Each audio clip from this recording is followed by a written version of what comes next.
Donc, Antonio Palermo de l'Université de Lille va vous parler de La lumière de chez Giorgio Strehler. Merci beaucoup, Christophe. Merci beaucoup pour m'avoir permis d'intervenir dans cette journée. L'origine et les sujets de cette communication vient de mes recherches que j'ai développées en thèse à l'Université de Lille sous la direction de Véronique Perruchon. Donc, Giorgio Strehler, c'était un metteur en scène de théâtre et d'opéra, qui a cofondé avec Nina Vinci et Paolo Grassi le Piccolo Teatro de Milan, qui a été le premier théâtre public en Italie en 1947, et qui a été cofondateur aussi, presque 40 ans plus tard, du Théâtre de l'Europe, sous invitation du ministre Jack Lang, donc à Paris en 1984. Pour aborder cette interaction entre son lumière chez Strehler, je suis parti de ce que Yannick Mansell préconisait, c'est-à-dire la première étape de définition de l'œuvre d'un metteur en scène sera donc la description de ce qui, dans ses enfances, adolescences et jeunesse, éclaire ses choix de vie, ses choix artistiques, ses attirances et ses répulsions. Et en fait, il y a 3 éléments biographiques qui sont assez fondamentaux. Son enfance à Trieste, comme ça a été bien décrit par la journaliste Cristina Battocletti. Strehler né et grandit à Trieste. C'est une ville du nord d'Italie avec souvent un ciel avec des nuages très basses. La mer qui réverbère cette lumière, donc une lumière d'ambiance qui rappelle les peintures des Vermeer et des peintres néerlandais. Autre événement, la disparition prématurée de son père, qui pourrait être relié à la thématique de l'enfance qu'on retrouve chez Strehler comme un fil rouge et qu'il met en scène comme une sorte de lieu perdu, un lieu de poésie qui a valu la définition des réalismes poétiques pour son esthétique. Et enfin, un 3e élément, son éducation dans un environnement musical, c'est-à-dire son grand-père était un chef d'orchestre et directeur du théâtre de Trieste, et sa mère était une pianiste concertiste. Donc, il a grandi dans la musique, vraiment. Et dans son travail ensuite des metteurs en scène, au théâtre, Strehler a toujours été très attentif au rythme, à la musicalité, et vice-versa, dans ses mises en scène à l'opéra, il a plutôt injecté de la théâtralité. Et dans un entretien fin des années 70, il dira « Je suis né dans une famille de musiciens, c'est pourquoi j'aime beaucoup la musique et j'ai peut-être un sens du rythme très développé. Les rythmes très importants pour moi, et bien sûr, si nous parlons des rythmes, nous devons aussi parler des rythmes des couleurs. La couleur a ses rythmes. » Donc, déjà, on pourrait remarquer une référence synesthésique qui met en évidence l'appropriation d'une culture avant-gardiste que, toutefois, ces metteurs en scène n'explorera jamais dans une direction totalement abstraite, mais toujours ancrée à l'humain. Et cette citation pourrait faire aussi écho aux mots de Myriam Tana lorsqu'il dit, elle a été assistante de Giorgio Strehler aussi, je la cite, « Il lui arrivait de comparer les projecteurs aux pinceaux du peintre ou même à des instruments de musique qui, au lieu des sons, émettraient de la lumière. » Donc la question, c'est un peu de voir comment la couleur, la lumière et les rythmes se lient dans son travail. Et l'une des premières caractéristiques de cet éclairage strehlerien est qu'il matérialise une temporalité très particulière. Donc un premier lien entre la lumière et les sons passe sans doute par l'identification du rythme, d'un rythme particulier à un certain spectacle. Donc il ne s'agit pas, chez Strehler, simplement d'éclairer la scène, mais de faire vivre un paysage émotionnel. Et lorsque, par exemple, ces lumières assument une teinte blanchâtre, une densité presque matérielle, elles donnent l'impression d'un rythme lent et suspendu. C'est le cas de certains spectacles, tels que la Cerisée, avec la scénographie de Luciano Damiani, avec ses voiles qui faisaient les traits d'union, ces voiles très légers suspendus entre la salle et la scène, ou encore les Campiello, un spectacle du milieu des années 70, où cette blancheur de la neige et de la scénographie, ça donnait presque l'impression d'un son ouaté. Comment ça s'articule les sons et la lumière dans la dramaturgie scénique? Grâce à son éducation, Strehler connaissait très bien la musique.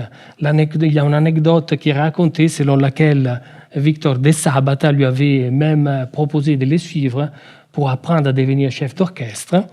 Là, on voit dans une photo assez rigolote, on pourrait dire, de 1947, où on voit un jeune Strehler qui joue pour de vrai et chante en russe dans une de ses mises en scène des Les Bas-fonds. Et en fait, dans tous ces spectacles, pendant toute sa carrière, il collaborera presque exclusivement avec un seul compositeur qui s'appelait Fiorenzo Carpi, qui a fait aussi des compositions pour des films très, très remarquables. Et dans un entretien, Fiorenzo Carpi raconte un peu comment s'est déroulé le processus. Donc, il nous dit: Giorgio ne me suggère pas d'idées musicales, mais plutôt des atmosphères. Si je peux, je n'écris jamais des musiques avant, mais pendant les répétitions. Et au-delà de son rôle d'élargissement de la scénographie, la musique des scènes n'est pas censée souligner les sentiments des personnages, comme le voudrait le lieu commun. Une musique utile est pensée contre plutôt que pour une situation. Donc c'est vraiment une approche très dramaturgique, très d'un connaisseur du plateau des théâtres. Et donc je vais un peu rapide en vous montrant un exemple tiré d'un spectacle, un troisième spectacle que j'évoque, donc Baruffa Chioggia, un spectacle de 66, toujours avec la scénographie de Luciano Damiani, où, juste pour commencer à situer cette atmosphère, Strehler avait cherché dans le texte tous les détails qui lui permettaient de situer à quel moment de l'année cette pièce de Carlo Goldoni avait été écrite. Et donc, en remontant sur les types de poissons que les pêcheurs de cette pièce vont apporter, en analysant les types de vents qui sifflaient à ces moments, il arrive à la conclusion que le climat, c'est le climat de l'automne de cette ancienne marine vénitienne. Et cette composition sans lumière, dans les trois petits extraits qu'on va voir, est assez composite, dans le sens qu'on retrouve la notion d'atmosphère donnée par la lumière, avec l'éclairage du cyclorama, des projecteurs Cappellotti, des tentes de la scénographie, mais on a aussi les bruitages liés aux gestes, des pas, des coups, des déplacements d'objets, les travaux manuels de tissage qu'on va voir dans cette première scène. On a aussi un travail sur les timbres des voix qui sont très différentes entre chaque personnage. Et enfin, non en dernière, bien évidemment, la musique vraie et propre qui, on pourrait définir, mais je ne suis pas un musicologue, mais comme quelque chose de théâtral, de répétitif, qui, vous allez voir, termine ce spectacle. Et Stella Casiraghi et le musicologue Davide Verga ont mis en évidence trois aspects dont on a déjà un petit peu parlé. La pauvreté d'analyse concernant la musique des spectacles strehleriens vis-à-vis de la richesse de la littérature critique sur le spectacle, la mise en scène. Le fait que la musique a un rôle dramaturgique et non seulement décoratif, et qui donc Fiorenzo Carpi pouvait changer ses compositions selon des petits changements qui avaient lieu pendant la répétition. Toute la musique changeait avec. Et enfin, troisième élément, le fait que la musique crée une ambiance enveloppante à la fois réaliste et poétique. Et on va voir les premiers extraits de 38 secondes. C'est le début du spectacle qui s'ouvre sur une communauté des femmes, des pêcheurs, au travail sur la place du village.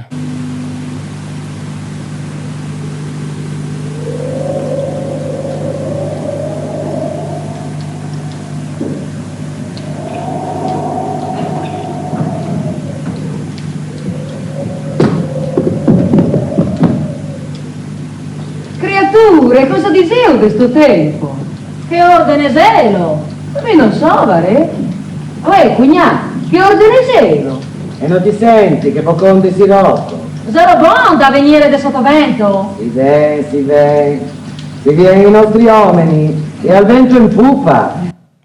Et là, une chose aussi qu'on entend très bien, c'est le rythme de la diction qui est expliqué et développé par les interprètes grâce à la direction du metteur en scène, bien évidemment. On n'a pas le temps, mais on entend très bien les générations aussi qui se dévisent. On va voir l'arrivée de la communauté masculine sur cette même place des Retours de la Pêche. C'est toujours un très court extrait.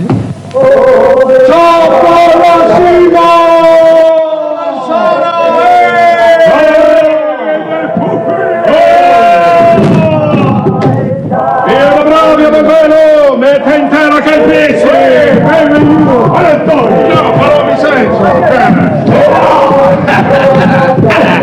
Come andate? Non si potevamo riscontentare. A cosa avevo? Avevamo un poco di tutto. Ehi, sei che il pesce! A me dareu 4 cailles di sfogli? Pare sì. E dareu 4 cailles di barboni? Pare sì. Et petit élément, mais là on ne va pas développer. Une des éléments, mais ça fait écho à ce qu'il disait Françoise Michel sur la création collective en fait d'une mise en scène d'un spectacle de théâtre. L'une des choses dont allait particulièrement fier Luciano Damiani, c'était d'avoir conçu, parce qu'il a conçu aussi les costumes sur ces spectacles, ces sabots, qui étaient un objet philologique, mais aussi, vous voyez, qui était utile à marquer les rythmes des pas sur ces pierres qui en fait ce sont des pierres des bois. Et on va voir, donc on pourrait dire que la lumière structure l'espace et les sons lui donnent une sorte d'épaisseur, une densité particulière. Et on va voir la fin de ce spectacle, c'est un extrait un peu plus long de 2 minutes 28, où on voit la lumière changer, la partie centrale du plateau s'est fait plus claire, les cyclos qui s'éteignent peu à peu, et le contre-jour s'est fait plus marqué, et arrive la nuit. Vous allez voir, c'est peut-être plus simple.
Petite précision, les personnages que vous voyez rester tout seuls au milieu de la fête, c'est les personnages institutionnels, l'avocat, qui en fait était amoureux d'une des filles et qui finalement va se marier avec un marin.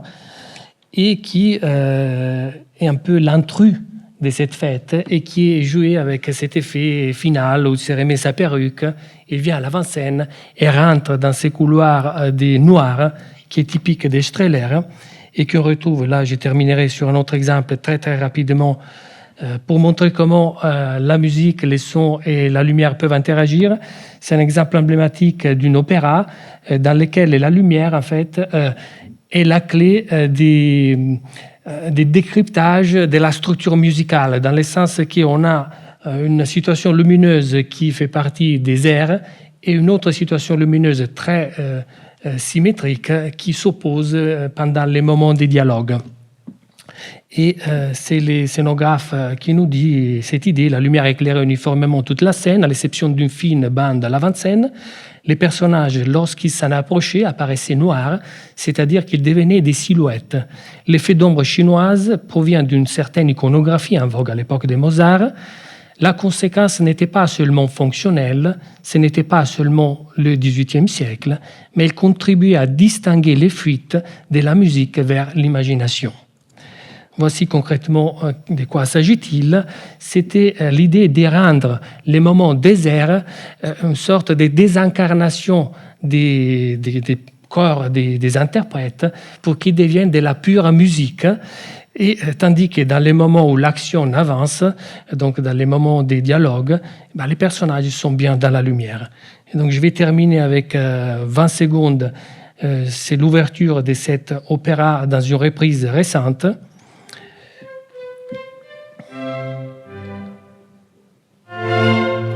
Donc Belmonte face à la mer.